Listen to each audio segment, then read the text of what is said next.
Hello friends, स्वागत है आप सभी का आपके यूट्यूब चैनल राहुल ट्यूटोरियल में।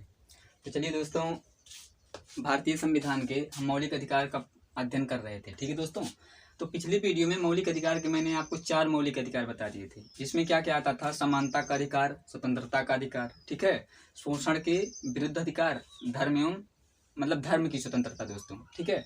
जो धार्मिक स्वतंत्रता का अधिकार है उसको हमने 4 मौलिक अधिकारों को हमने पिछले वाले वीडियो में क्या किया था, अध्ययन कर लिया था। अब देखिए दोस्तों, आज हमें पढ़ना है 5वां मौलिक अधिकार और 6वां मौलिक अधिकार। क्योंकि जब हम आपको मौलिक अधिकार की पहली वीडियो में बताए थे कि हमारे भारतीय संविधान में, जब हमारा भारतीय संविधान बन करके तैयार हुआ था, तो उस समय मूल अधिकारों की संख्या कितनी थी? 7 थी। लेकिन 44वें संविधान संशोधन 1978 के तहत संपत्ति के अधिकार को मूल अधिकार की श्रेणी से क्या कर दिया गया? बाहर कर दिया गया। इसलिए वर्तमान में भारतीय संविधान में 6 मौलिक अधिकार हैं, जिसमें से 4 मौलिक अधिकार हमने आपको क्या किया था, पिछले वाले वीडियो में कंप्लीट करवा दिया था। दोस्तों, आज हम 5वां मौलिक अधिकार पढ़ेंगे। और देखिए, 5वां मौलिक अधिकार क्या है? संस्कृति एवं शिक्षा संबंधी अधिकार। ठीक है दोस्तों, हमने आपको एक ट्रिक भी दिया था, समस्त शोध, ठीक है, संस्कृति के क्या है? उपचार हैं। तो आज हमें पढ़ना है संस्कृति एवं शिक्षा संबंधी अधिकार। यानी हमारे भारतीय संविधान में 5वां मौलिक अधिकार अगर आपसे पूछ लिया जाए कि भारतीय संविधान का 5वां मौलिक अधिकार क्या है, तो आप क्या बताएंगे? संस्कृति एवं शिक्षा संबंधी अधिकार, जो कि हमारे भारतीय संविधान में अनुच्छेद 29 से लेकर के अनुच्छेद 30 तक इसका वर्णन किया गया है। ठीक, अब देखिए, सबसे पहली बात दोस्तों, जो संस्कृति एवं शिक्षा संबंधी अधिकार है वह केवल अल्पसंख्यकों के लिए है। किसके लिए है? अल्पसंख्यक। अब देखिए, अल्पसंख्यक किसे कहते हैं दोस्तों? देखिए, मान लीजिए कोई क्या है, राज्य है या कोई भी ऐसा स्थान है, ठीक है, जिसमें 2 धर्म के लोग रह रहे हैं या 2 जाति के लोग रह रहे हैं। आप सिर्फ समझिए दोस्तों। देखिए, जैसे मान लीजिए किसी भी राज्य में हिंदू और क्या है, मुस्लिम, हिंदू और मुस्लिम, ठीक है, 2 धर्म के लोग क्या कर रहे हैं? निवास कर रहे हैं। मान लीजिए वहां पर मुस्लिम समुदाय की जनसंख्या कितनी है? 90% है, और हिंदू धर्म की जो संख्या है वह कितनी परसेंट है? 10% है।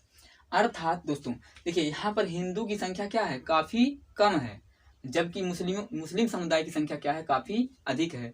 तो यहाँ पर देखिए दोस्तों, हम क्या कहेंगे कि जो हिंदू धर्म है वह मुस्लिम धर्म की अपेक्षा क्या है? संख्या में क्या है? बहुत ही कम है। कम मतलब क्या होता है? अल्प है।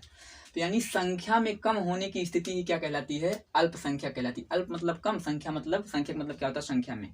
अर्थात यह मौलिक अधिकार यानी संस्कृति एवं शिक्षा संबंधी जो अधिकार है, यह हमारे भारतीय संविधान में जो अनुच्छेद 29 से 30 में दिए गए हैं, यह सिर्फ और सिर्फ किसके लिए है? अल्पसंख्यकों के लिए है। तो अगर आपसे पूछा जाएगा दोस्तों कि वह कौन सा मौलिक अधिकार है जो सिर्फ और सिर्फ अल्पसंख्यकों के लिए प्रदत्त है या अल्पसंख्यकों के लिए दिया गया है, तो आप क्या बताएंगे?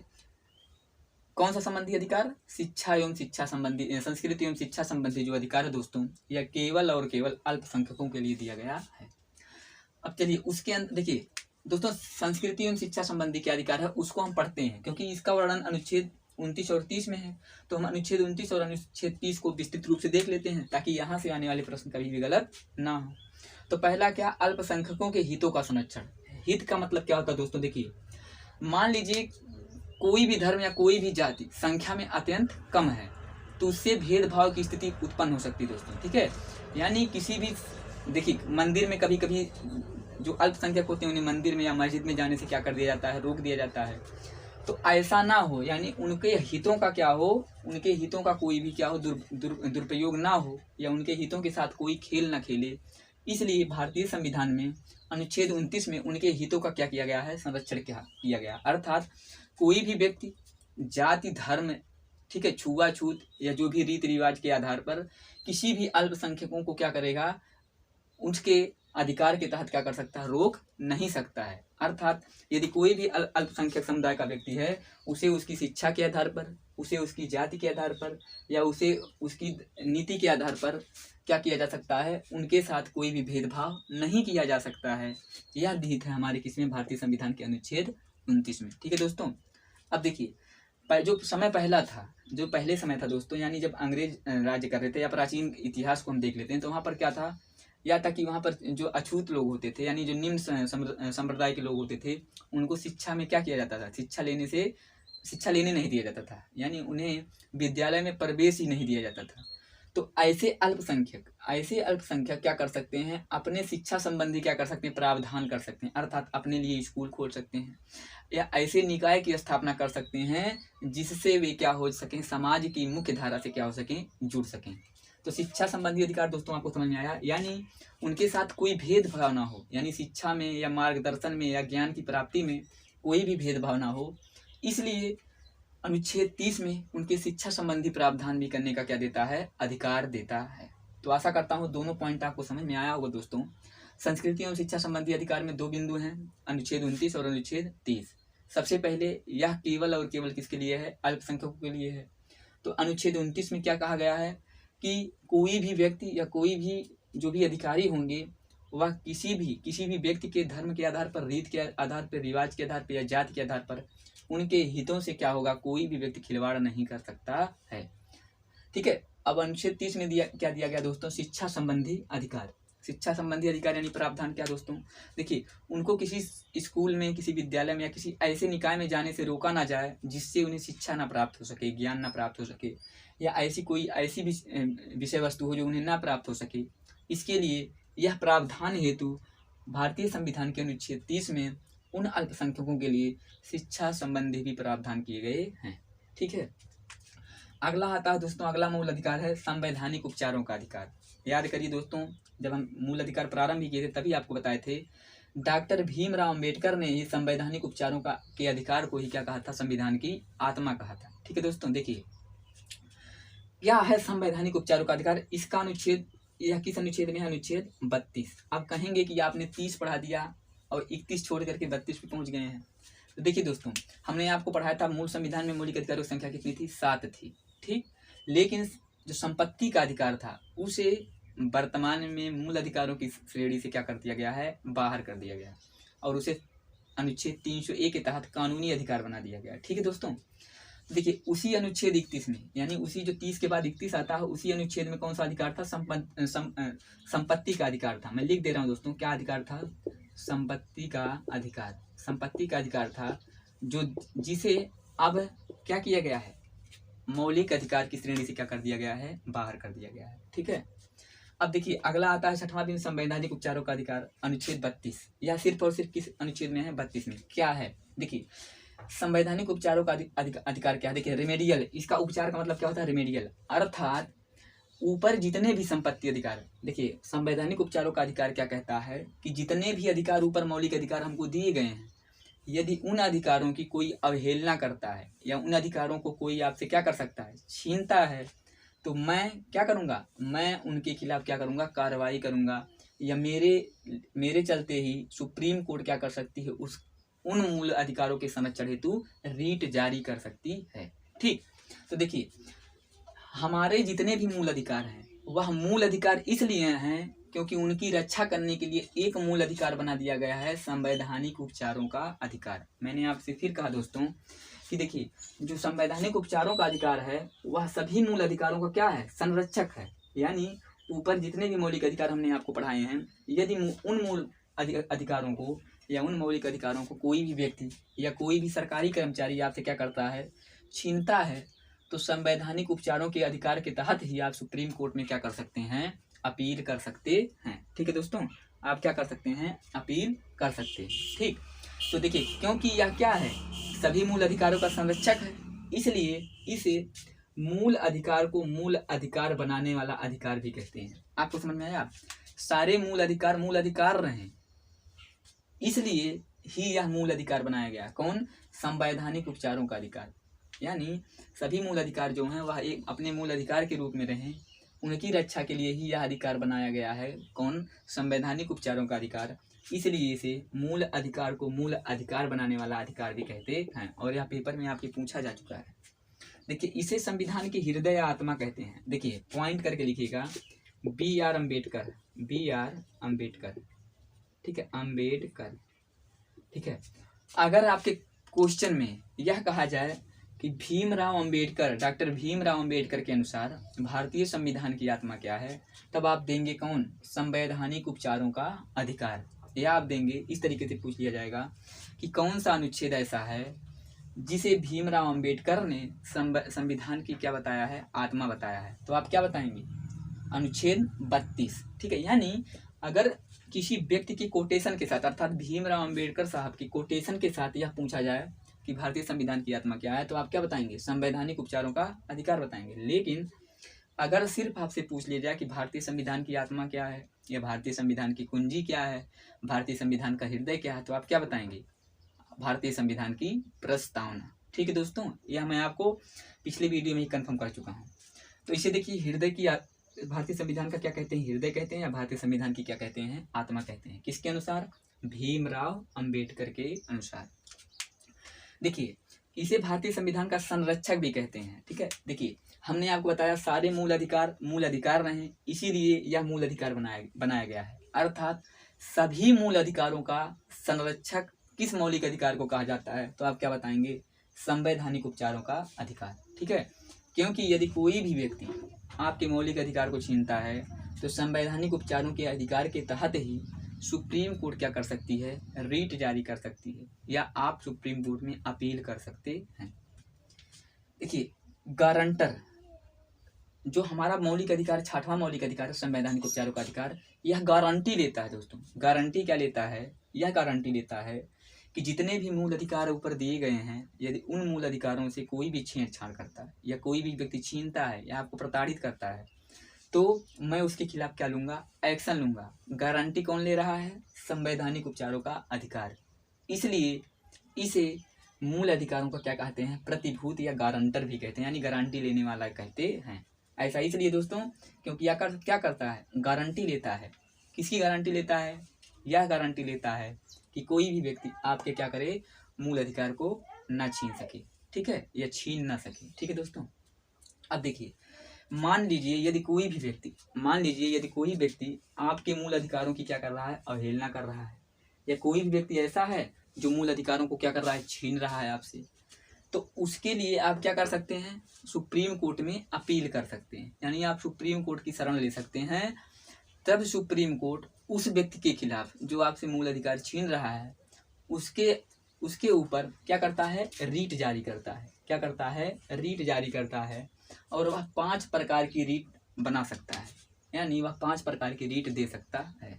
फिर से सुनिए दोस्तों, यदि कोई भी व्यक्ति आपके मूल अधिकारों के साथ क्या करता है? छेड़छाड़ करता है, खिलवाड़ करता है, तो आप सुप्रीम कोर्ट की क्या ले सकते हैं? शरण ले सकते हैं। सुप्रीम कोर्ट उस व्यक्ति को दंड हेतु क्या करेगा?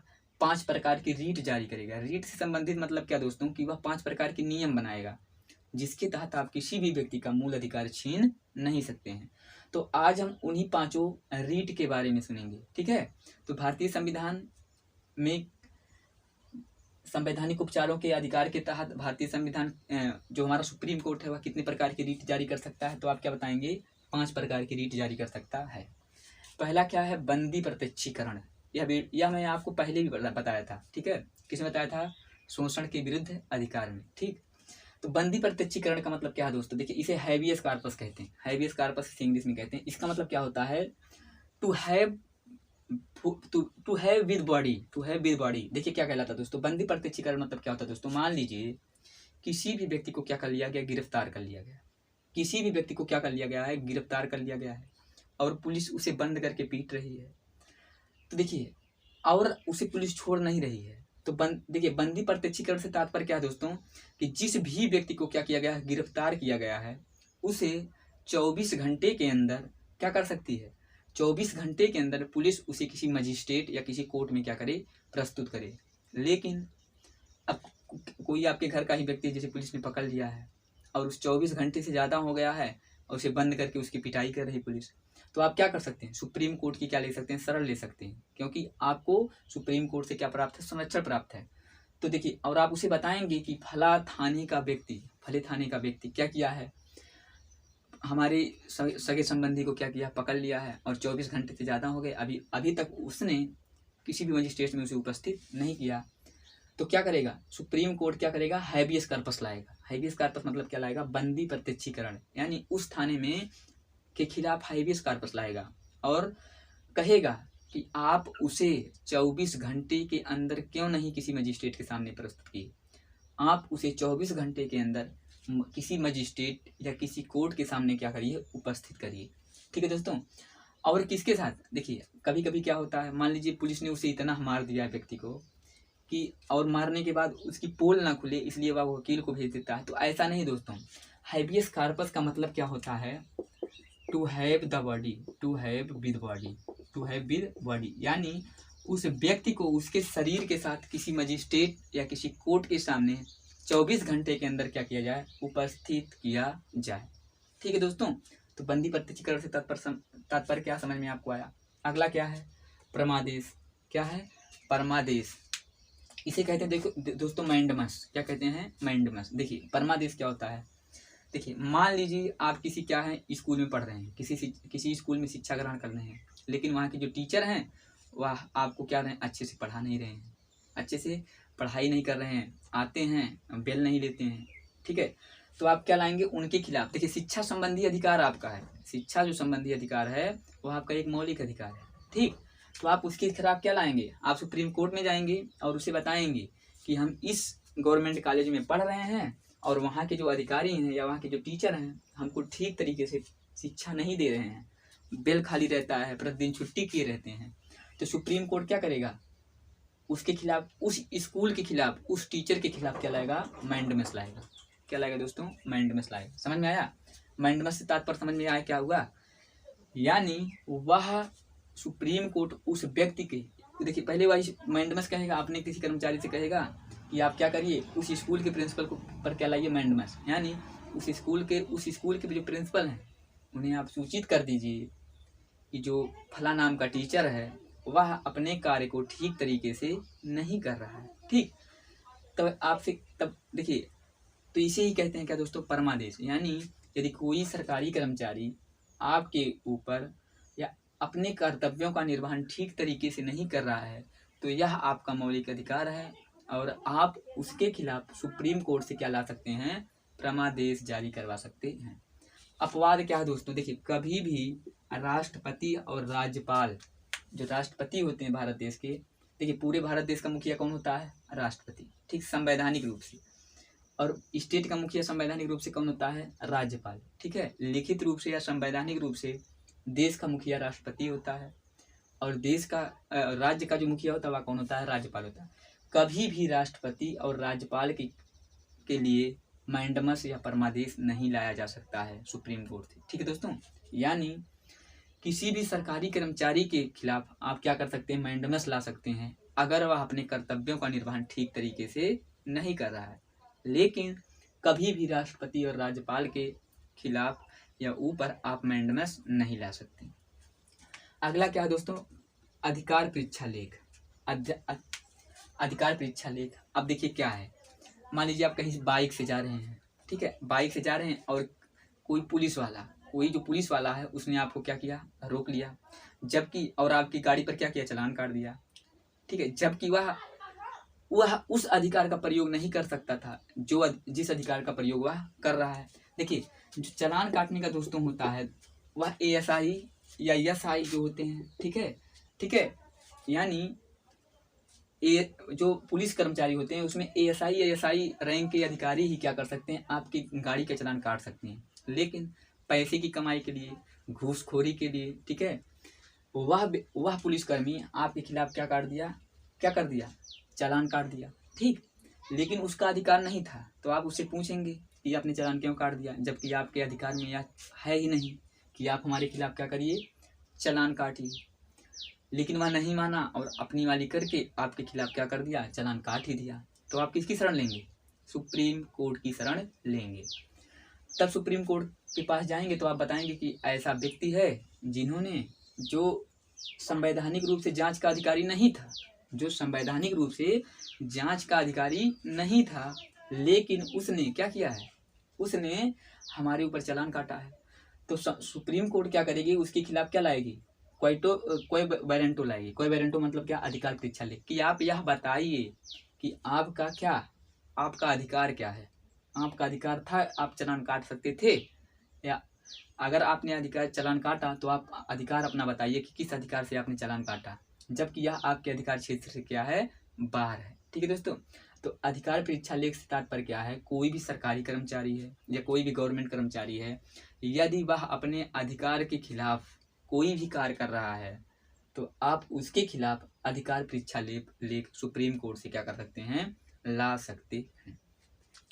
अगला क्या आता है दोस्तों, प्रतिषेध। क्या आता है, प्रतिषेध। देखिए प्रतिषेध से तात्पर्य क्या होता है दोस्तों, देखिए मान लीजिए, देखिए अब इसको हम मिटा दे रहे हैं। देखिए प्रतिषेध से तात्पर्य क्या है दोस्तों, देखिए मान लीजिए आपका कोई मूल अधिकार है, मान लीजिए आपका कोई मूल अधिकार है, ठीक। अब क्या किए, देखिए अब कोई मूल अधिकार है और उस मूल अधिकार का हनन सुप्रीम कोर्ट, हाई कोर्ट कर रहा है। देखिए हाई कोर्ट, सबसे नीचे क्या होता है, लोअर कोर्ट, उसके ऊपर हाई कोर्ट और उसके ऊपर सुप्रीम कोर्ट, ठीक है दोस्तों। देखिए मान लीजिए क्या है, किसी तरीके से कोई व्यक्ति आपके मूल अधिकार से क्या कर रहा है, खेल रहा है, और वह हाई कोर्ट से क्या करता है, यह पारित करवा देता है कि यह चीज इसकी व्यक्ति के लिए क्या है, गलत है, ठीक है। जबकि आपके मूल अधिकार का क्या हो रहा है, हनन हो रहा है, तो आप डायरेक्ट कहाँ जा सकते हैं, सुप्रीम कोर्ट में जा सकते हैं, ठीक है। और बताएंगे कि हाई कोर्ट ने इस मूल अधिकार पर क्या किया है, हमारे इस मूल अधिकार का हनन कर रहा है, तो सुप्रीम कोर्ट हाई कोर्ट को यह आदेश देता है, ठीक है, कि आप यह जो कर रहे हैं इसको क्या करिए, रोक दीजिए, क्योंकि यह आपकी सीमा क्षेत्र से क्या है, बाहर, ठीक है दोस्तों। देखिए जैसे मान लीजिए आपका कोई मकान ही बन रहा है, देखिए हम बता रहे हैं आपका मकान बन रहा है, ठीक, आपका मकान बन रहा है और आप अवैध कार्य नहीं कर रहे थे, यानी अवैध तरीके से कोई भी चीज़ जैसे दीवार नहीं उठवा रहे थे, लेकिन आपके बगल वाले ने आपत्ति दर्ज करवाई और हाई कोर्ट ने क्या किया, हाई कोर्ट ने क्या किया, उस पर सुनवाई कर दिया कि आप यह घर नहीं बना सकते हैं, ठीक। तो आप देखिए हाई कोर्ट ने किया है, तो आप डायरेक्ट कहाँ जा सकते हैं, सुप्रीम कोर्ट में, और सुप्रीम कोर्ट से यह अपील कर सकते हैं कि हमारे मूल अधिकार का क्या हो रहा है, उल्लंघन हो रहा है। तो सुप्रीम कोर्ट क्या करेगा, प्रतिषेध पारित करेगा और हाई कोर्ट को आदेश देगा कि क्या करिए, इसे रोका जाए। जैसे अब आपके घर को ही गिराने लगी कोई जेसीबी, अब घर गिर रहा है तो आप पहले चिल्लाएंगे नहीं, डायरेक्ट आप सुप्रीम कोर्ट की शरण लेंगे और स्टे लेकर आएंगे और हाई कोर्ट को दिखाएंगे और पुलिस थाने के कर्मचारी को दिखाएंगे और बताएंगे कि यह सुप्रीम कोर्ट का क्या है, प्रतिषेध है। तो सुप्रीम कोर्ट यह आदेश देता है कि उनके घर को तोड़ा ना जाए। यानी प्रतिषेध क्या करता है, कोई भी मुकदमा जो होता है, यानी जिस पर हाई कोर्ट ने और क्या लोअर कोर्ट ने अपना मामला सुना दिया है, यदि किसी कोई ऐसा फैसला है जिस पर लोअर कोर्ट और हाई कोर्ट ने अपनी फैसले को सुना दिया है और उस फैसले के तहत आपको कोई नुकसान हो रहा है, आपके मौलिक अधिकार को हनन हो रहा है, तो सुप्रीम कोर्ट क्या कर सकता है, प्रतिषेध ला सकता है और हाई कोर्ट और लोअर कोर्ट को क्या कर सकता है कि फैसले को क्या कर सकता है, रोक सकता है, ठीक। उत्प्रेषण क्या है दोस्तों, देखिए जैसे प्रतिषेध है उसी से मिलता जुलता क्या हमारा उत्प्रेषण है। उत्प्रेषण से तात्पर्य क्या है दोस्तों, देखिए कोई भी कार्य यदि लोअर कोर्ट कर रहे हैं या हाई कोर्ट कर रहे हैं, ठीक है, जो कि उनके सीमा क्षेत्र से क्या है, बाहर है। ध्यान दीजिए, यदि कोई भी ऐसा कार्य कर रहे हैं लोअर कोर्ट या हाई कोर्ट जो उनकी सीमा क्षेत्र से क्या है, बाहर है, तो सुप्रीम कोर्ट क्या कर सकता है, उत्प्रेषण पारित करता है। उत्प्रेषण पारित करेगा और यह बताएगा हाई कोर्ट और या लोअर कोर्ट को कि यह कार्य क्षेत्र आपकी सीमा से क्या है, बाहर है, इसे आप क्या करिए, मेरे पास भेज दीजिए। पुनः सुनिए दोस्तों, जैसे मान लीजिए लोअर कोर्ट कोई ऐसा कार्य कर रहा है, अब जैसे मान लीजिए किसी व्यक्ति को फांसी सुना दिया, लोअर कोर्ट ने किसी व्यक्ति को क्या किया, फांसी सुना दिया, तो हाई कोर्ट क्या करेगा, लोअर कोर्ट पर क्या जारी करेगा, उत्प्रेषण, और बताएगा कि यह आपके सीमा क्षेत्र से बाहर है, आप इस पर कार्रवाई नहीं कर सकते, इसे कहाँ भेज दीजिए, मेरे पास भेज दीजिए। अब मान लीजिए कोई ऐसा कार्य हाई कोर्ट ने भी कर दिया, तो सुप्रीम कोर्ट क्या फैसला सुनाएगा कि यह जो कार्य है वह आपके सीमा क्षेत्र से बाहर है, आप इसे नहीं देख सकते, आप इसे कहाँ भेज दीजिए, मेरे पास भेज दीजिए। तो ठीक है दोस्तों, अनुच्छेद 32 के तहत संवैधानिक उपचारों के तहत हमारा जो सुप्रीम कोर्ट है वह 5 प्रकार के रीट जारी कर सकता है, और उन 5 प्रकार के रीट को हमने समझा, बंदी प्रत्यक्षीकरण, परमादेश, अधिकार परीक्षा ले, ठीक है, प्रतिषेध किसी कार्य को रोकने के लिए, ठीक है, जो सुप्रीम कोर्ट सुनाता है, उत्प्रेषण का मतलब क्या होता है दोस्तों, जैसे यहाँ पर क्या करेगा, हाई कोर्ट वाला जो होगा, मतलब जो उच्च कोर्ट व्यक्ति होगा, वह अपने निचले स्तर के कोर्ट को क्या करेगा, उत्प्रेषण लाएगा कि आप यह सीमा क्षेत्र से बाहर है, इसलिए आप इस प्रकार नहीं कर सकते हैं, ठीक है। देखिए दोस्तों, कभी कभी पूछा जाता है जो सुप्रीम कोर्ट 5 प्रकार के रीट जारी करता है, ठीक है, उसमें से कितने रीट ऐसे हैं या कौन कौन से ऐसे रीट हैं जो किसी सरकारी कर्मचारी पर ही लाए जा सकते हैं? तो आप बताएंगे क्या? बंदी प्रत्यक्षीकरण, परमादेश और अधिकार शिक्षा लेख। यह तीनों जो हैं रीट जो हैं वह केवल और केवल सरकारी कर्मचारियों पर ही लाए जा सकते